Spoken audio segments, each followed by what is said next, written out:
Friends, నేను మీ ధనంజయ్. నేటి ప్రపంచం. ఈ మధ్యకాలంలో ఎక్కడ చూసినా ప్రపంచం అంతం గురించే మాట్లాడుకుంటున్నారు. ఇప్పుడు ఇది అన్ని దేశాల్లో హాట్ టాపిక్గా మారింది. దీనికి కారణం లేకపోలేదు. రీసెంట్గా మెక్సికోలో ఓట్స్ ఫిష్ బయటికి రావడం, వేల చేపల సముద్రపు నుండి ఒడ్డుకు కొట్టుకు రావడం, గుట్లుగా సముద్రపు తాబేళ్లు సముద్రం నుండి ఒడ్డుకు రావడం వంటి షాకింగ్ సంఘటనలు జరిగాయి. అయితే ఈ సాంకేతికాలు ప్రపంచం అంతం గురించనే చెప్తున్నారు. కొందరు వీటి గురించి రీఛార్జ్ చేస్తున్నారు. బ్రహ్మం గారు, బాబా వంగ, న్యూటన్ ఈ ముగ్గురు భవిష్యత్ కోసం చెప్పిన అంచనాలు చాలా వరకు నిజమయ్యాయి. భూమి అంతం కాబోతుందని, ప్రళయం రావడం పక్కా అని ముందే చెప్పారు.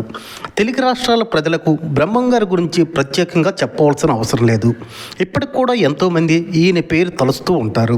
ఎందుకంటే బ్రహ్మం గారు రాసిన కాలజ్ఞానంలో చాలా వరకు నిజాలే జరిగాయి.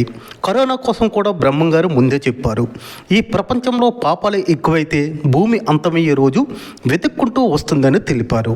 వరల్డ్ వైడ్గా ఎంతోమంది భవిష్యత్ గురించి అంచనాలు వేశారు. వారిలో బాబా వంగ కూడా ఒకరు. అయితే బాబా వంగని మగ వ్యక్తి అని పొరపడుతున్నారు. వాస్తవానికి ఆమె ఒక మహిళ. ఆమె పూర్తి పేరు వంగేలియా పండివా గుస్తేర్ వే. అయితే ఆమెను బాబా వంగ అని పిలిచేవారు. 12 ఏళ్ల వయసులో తన చూపును కోల్పోయిన బాబా వంగ తన జ్ఞాన దృష్టితో భవిష్యత్తులో జరిగిన విషయాల గురించి ముందే చెప్పింది. ఆమె చెప్పిన వాటిలో చాలా వరకు నిజమయ్యాయి. రష్యా ఉక్రెయిన్ యుద్ధం గురించి కూడా ముందే ఊహించారు. ఆమె అంచనా వేసిన వాటిలో ప్రపంచం 2060లో అంతమవుతుందని చెప్పింది. ఇది కొన్ని దేశాల ప్రజలను కలవరపెడుతుంది. న్యూటన్ తన చివరి లేఖలో కూడా ప్రపంచం అంతం గురించి ముందే తెలిపాడు.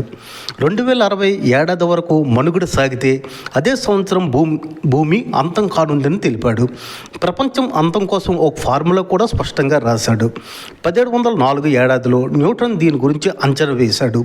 దీంతోపాటు న్యూటన్ ఒక సూచన కూడా చేశాడు. ఇందుకు సంబంధించిన లెటర్ కూడా ఆయన ఇంట్లో దొరికిందని చెప్తున్నారు.